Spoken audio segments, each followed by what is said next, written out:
We broke the internet. Commander Nation. While you were breathing, this franchise shattered 3 decades of curses. Rookies doing the impossible.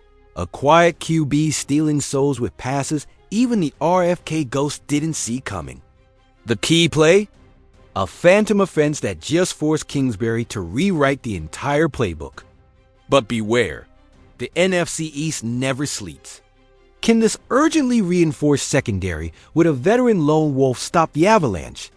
Subscribe now because you've got 17 seconds to decide if you want to witness the Burgundy and Gold Renaissance or be left crying like a Dallas fan. Get active now. Hitting like is free, but missing out will burn you in the NFL hell. Look, I've been covering this team for years, and I'll tell you honestly, what I saw on Sunday against the Raiders was something I hadn't witnessed in decades following this franchise. That 41-24 victory wasn't just a blowout. It was a catalog of historic records that have us all wondering if finally, after so many years of suffering, we're seeing the rebirth of the Commanders. Let's break it down because every detail of this game deserves its own analysis. Starting with what we all saw, that punt return by Jalen Lane that made us scream like crazy. But let me ask you this. Did you know that touchdown was the first punt return for a touchdown by a Washington rookie since 1992? 33 years, my friend. 33 years waiting to see a rookie do something like that in our jersey.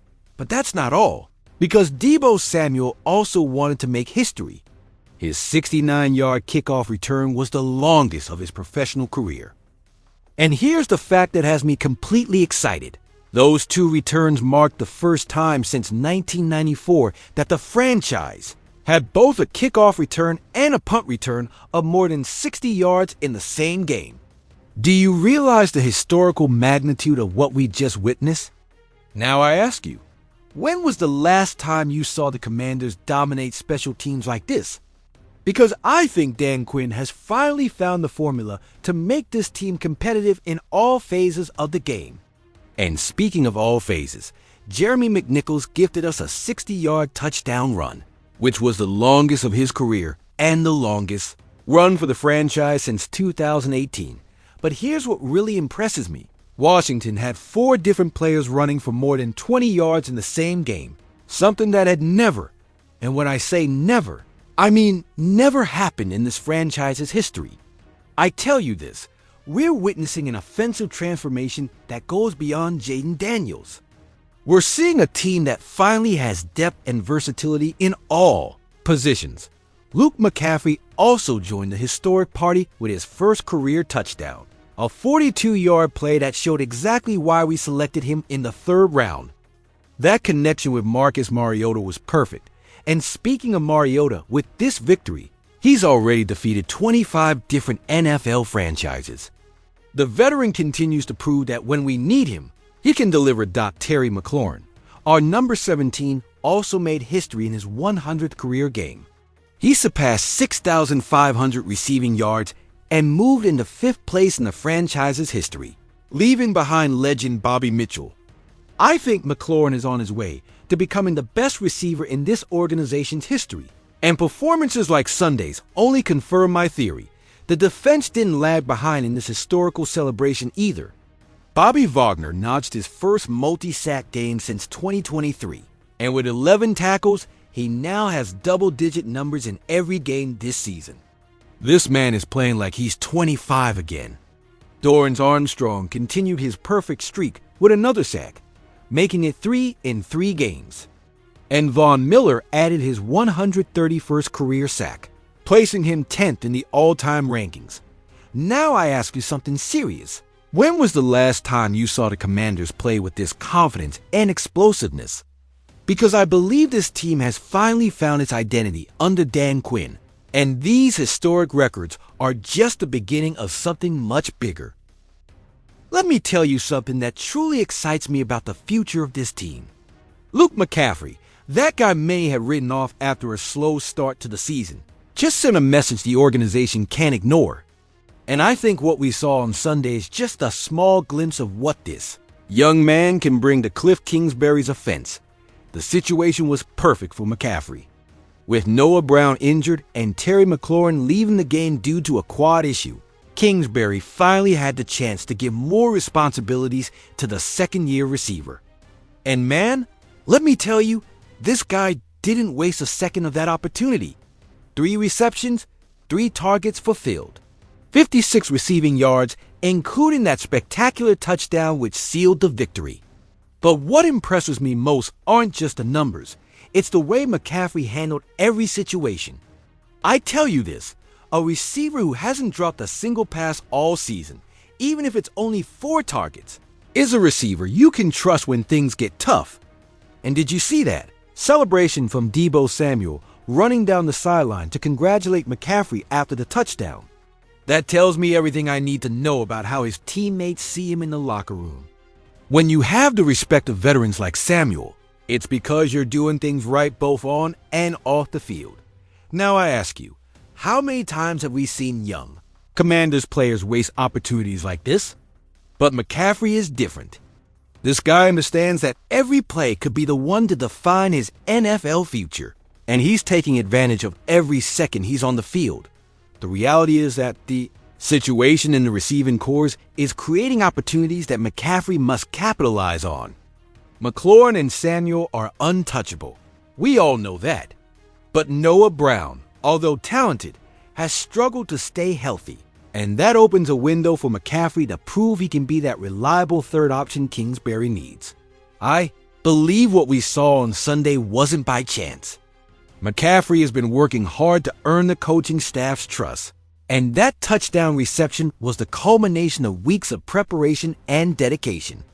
25 yards on his only kickoff return also showed that this guy can contribute in multiple facets of the game. The question now is whether Kingsbury will give him more regular opportunities, or if we'll have to wait for more injuries to see McCaffrey in action. I tell you this, a smart offensive coordinator finds ways to put his best players in position to make plays, and McCaffrey is proving he deserves those opportunities. Jalen Lane has a promising future. I don't dispute that, but McCaffrey brings a versatility and experience that could be exactly what this offense needs to take it to the next level. Rival teams will start studying film of McLaurin and Samuel, but what happens when McCaffrey becomes a consistent threat? That's what could make the difference this season. Now, I ask you something important. Do you believe McCaffrey has done enough to earn more playing time? Or does he need to keep waiting for his chance? Because I think performances like Sunday's can't be ignored for long. Let's talk about smart moves at the right moment. Will Harris's injury hurt us all? That fibula fracture left a significant gap in the secondary just as we were starting to find defensive rhythm. But Dan Quinn and Adam Peters didn't waste time. And signing Darnell Savage shows exactly why this new management has me so confident in the future of this franchise. Savage was cut by the Jaguars last week after just 2 games this season. But I tell you something, Jacksonville cutting him doesn't mean this player lacks value. Sometimes teams make hasty decisions, and we're here to capitalize on those mistakes. This guy was a first-round pick by Green Bay in 2019, coming out of Maryland. The Packers traded their 30th, 114th, and 118th picks to select him, which tells you the level of talent they saw in him from the beginning. And let's not forget, Green Bay exercised his 5th-year option for $7.9 million guaranteed in 2023, a significant investment showing their confidence in his abilities. The Jaguars signed him to a 3-year contract for $21 million in 2024, and he was in the 2nd year of that deal when they decided to cut him. Now I ask you, why would a team cut a player they invested so much money in after just 2 games? Either Jacksonville made a huge error in their assessment, or there are internal factors we don't know about. What we do know is that Savage has proven NFL-level experience and talent. At 28 years old, he's at the peak of his career for a safety, and he's joining a defensive system that under Dan Quinn has shown it knows how to effectively utilize players in the secondary. The reality is, we needed immediate help in the secondary. Harris was playing well before the injury, and losing him for several weeks forced us to make adjustments that could have exposed weaknesses in our defense. But with Savage's arrival, we have a veteran who can quickly integrate and contribute from day one.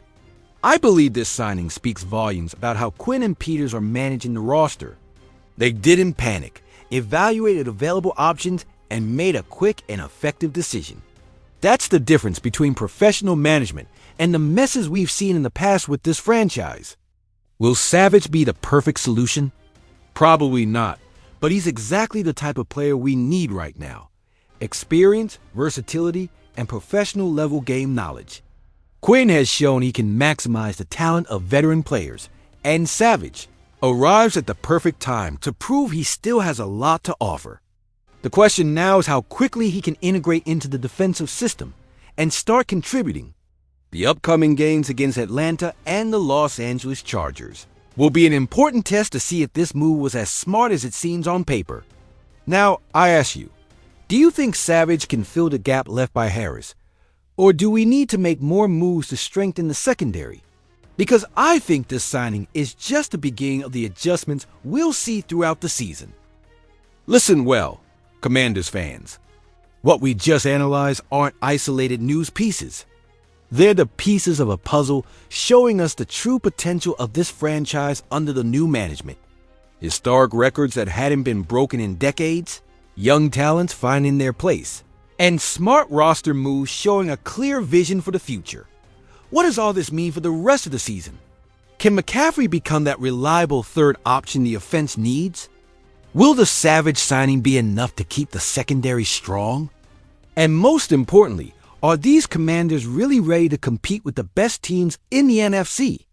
I need to know what you think about these three news pieces defining our team's direction. Leave me your comments below. Tell me which of these topics has you most excited and what you're looking forward to seeing in the next games.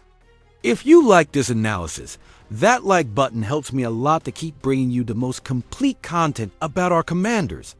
And if you're not subscribed yet, what are you waiting for? We're a burgundy and goal-loving family living and breathing it every day. Every like, every comment, every subscription helps us grow as a community and continue being the most reliable source of Commanders news in Spanish. Don't miss my upcoming analysis because important things are coming. Preparation for the game against Atlanta, more expected roster moves, and everything you need to understand where this franchise is headed. Turn on the notification bell because when there's important news about the Commanders, you're the first to know. And remember, hail to the Redskins!